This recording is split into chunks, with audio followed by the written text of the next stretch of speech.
श्रीपाद राजम शरणम प्रपद्ये। अध्याय 23वां। शिव योगी भक्त महिमा, शिव पूजा रहस्य विवरण। मैं काले सफेद बड्डों से कौरवपुर जाते वक्त धर्मगुप्त नाम के एक सवेशधारी गृहस्थ से मुझे मिले। वे भी श्रीपाद प्रभु के दर्शन के लिए कुरुगड़ी जा रहे थे। संयोग से पीठिकापुरम पे वेंकटप्पया श्रेष्ठी के वे करीब के रिश्तेदार थे। मुझे बड़ा आश्चर्य हुआ कि मुझसे मिलने वाले सारे लोग श्रीपाद प्रभु के भक्त ही थे। वे उनके दिव्य चरित्र के बारे में कुछ ज्यादा जानकारी देने वाले थे। इसके पीछे कोई विशेष हेतु होगा, यह निश्चय है। श्रीपाद प्रभु के चरित्र का एक साल हो जाने पर इसमें घटित घटनाओं के पीछे का थोड़ा हिस्सा मुझे मालूम हो जाता था। ऐसी एक घटना का संबंध दूसरी घटना से कम ही होता था। अब तक श्रीपाद प्रभु की 10 वर्ष तक की लीलाएं मुझे मालूम हो गई थी। वह भी मुझे कर्मबद्ध तरीके से मैंने मन में सोचा था कि श्रीपाद प्रभु के 11वें साल की लीलाएं भी क्या मुझे पता चलेगी। श्रीपाद प्रभु क्षण लीलाओं की विहार है। श्री धर्मगुप्त बोले, अरे शंकर भट्ट, मैं शिव भक्त हूँ।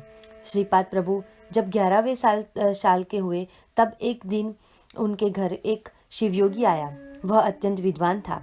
वह केवल करतल भिक्षा ही लेता था।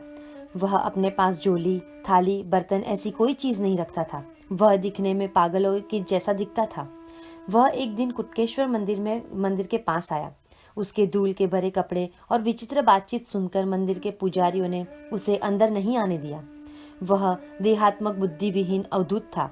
वह लगातार ओम नमः शिवाय इस पंचाक्षर शिव मंत्र का जाप किया करता था। मैं और मेरे जीजाजी वेंकटप्पया श्रेष्ठी के घर घोड़े पर बैठकर गए।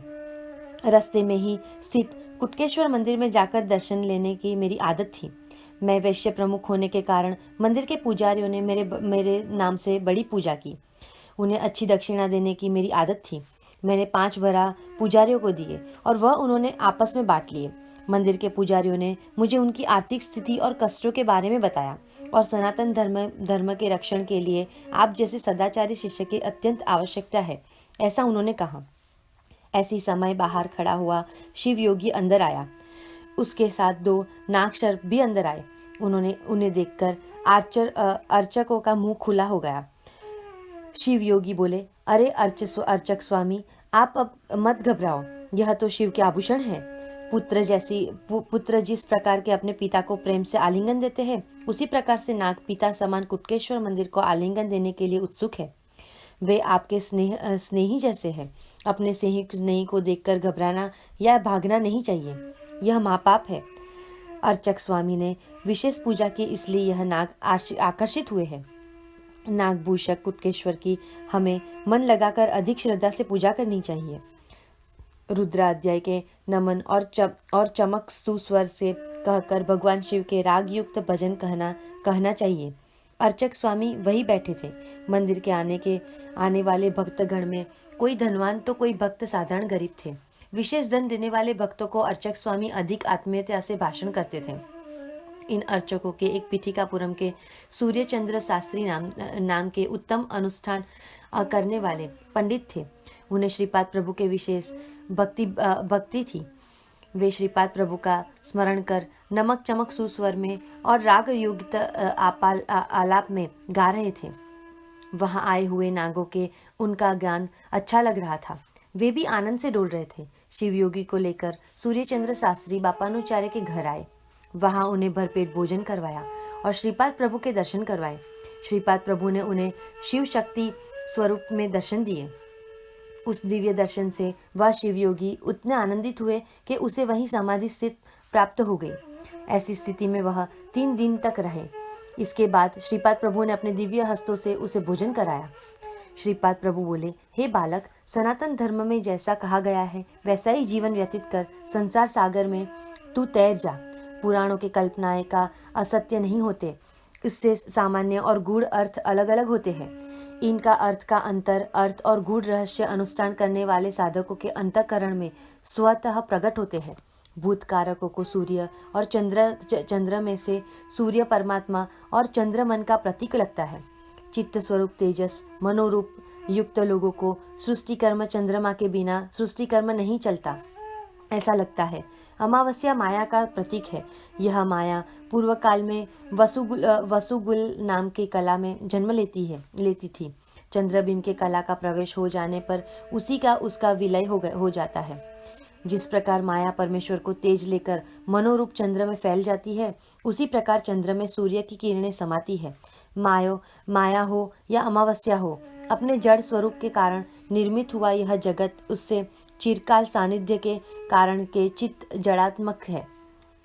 जिस प्रकार वसंत ऋतु फूलों, फलों और उत्पत्ति के लिए कारणीभूत है, वैसे ही स्त्री ही शिशु के जन्म के लिए कारणीभूत है। मृत्यु लोक में जीव का जन्म मरण होता है। पाताल लोक में सूर्य कांति के कांतिवान दिखने वाले लोगों को वृष्ण कहा जाता है। सप्त पाताल में वेदों की अधिष्ठात्र देवता रहती है। मन का जिस स्थान पर निवास होता है, वह भूमि सप्त पाताल कही जाती है। उसकी आदि देवता अग्नि है। इन अष्ट देवताओं का नाम अष्टवसु है। सूर्य की कांति के कारण शोभायमान होने वाले देवताओं को वसु कहते हैं। ब्रह्मशिला नगरी के श्रीपाद प्रभु की बहन ने वासवी इस नाम की यह गूढ़ रहस्य है। इन अष्ट गोलोक का जो वायु स्कंदन है, उसे सप्त समुद्र कहते हैं। सामान्य जन इस समुद्र को जल स्वरूप समझते हैं, मगर यह सत्य नहीं है। शिव महिमा आंध्र प्रदेश के 11 शिव क्षेत्र को उनका स्वरूप। शिव एकादश रुद्र स्वरूप है। आंध्र प्रदेश में 11 शिव क्षेत्र है। उनके दर्शन लेने से महाफल मिलता है। यह क्षेत्र इस प्रकार है: 1. बृहदशिला नगर के नगरेश्वर। 2. श्रीशैल के मल्लिकार्जुन। 3. द्राक्षाराम के भीमेश्वर। 4. क्षीराराम के रामलिंगेश्वर। 5. अमरावती के अमरलिंगेश्वर। 6. कोटिफली क्षेत्र के कोटिफलेश्वर। 7. पीठापुरम के कुटकेश्वर। 8. महानंदी के महानंदीश्वर। 9. कालेश्वर के कालेश्वर। और 11. त्रिपुरारंग के त्रिपुरातकेश्वर। शिव की मूर्ति पूजा अर्चना के लिए कहीं नहीं होती है। शिवलिंग आत्मा के प्रदीप्त ज्योति स्वरूप है। सिद्ध प्राप्ति के बाद निर्मल मन रूप में जो निर्मलता होती है, वही स्फटिक लिंग है। अपने शरीर का मस्तिष्क का ज्ञान प्राप्त होने के लिए सहकार्य करने वाला रुद्र है।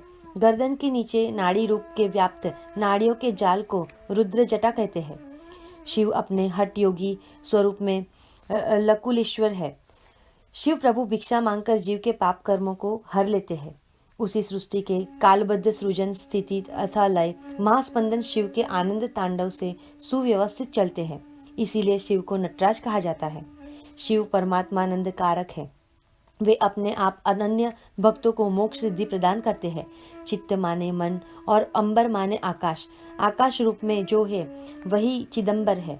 तुम जो देख रहे हो उस विशाल विश्व को रौद्र ऋषि रुद्र का रूप ही है। द्वादश ज्योतिर्लिंग में स्थित राशि चक्र की 12 राशियों का प्रतीक यही है। इसीलिए शिव को काल स्वरूप है। 8 दिशाओं के जो अष्टमूर्ति है, वे चिदाकाश का स्वरूप है। पंचभूत शिव के 5 मुख है।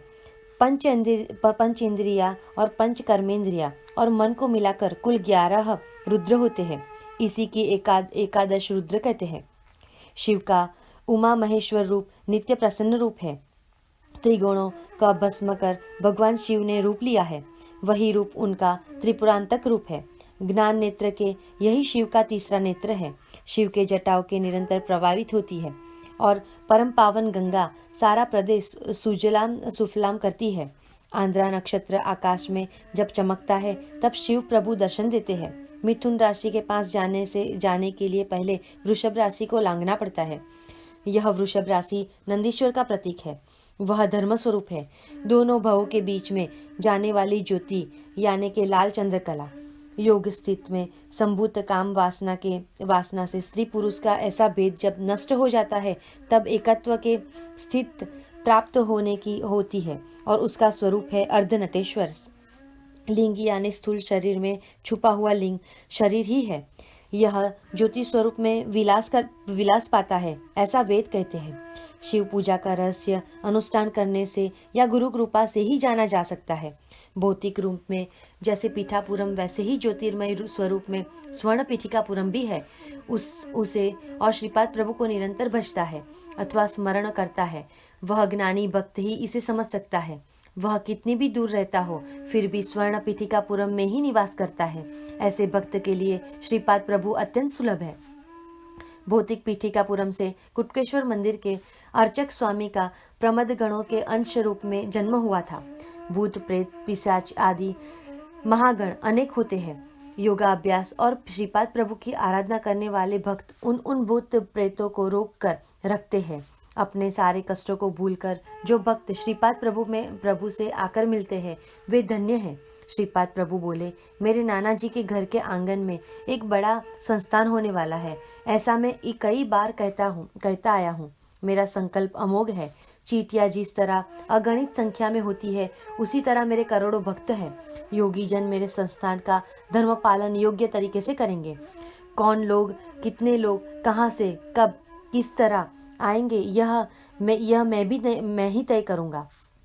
पीठिकापुरम में निवास करने पर श्रीपाद संस्थान का सब दर्शन सभी ने करना ही चाहिए। जो योग्य शिष्य है, मेरी कृपा उन्हें होगी और उन पर अमृत वृष्टि करूँगा। अयोग्य व्यक्तियों को मेरा दर्शन मृगजल जैसा ही लगेगा। श्रीपाद श्री वल्लभ की जय जयकार हो। श्रीपाद राजम शरणम प्रपत्ति।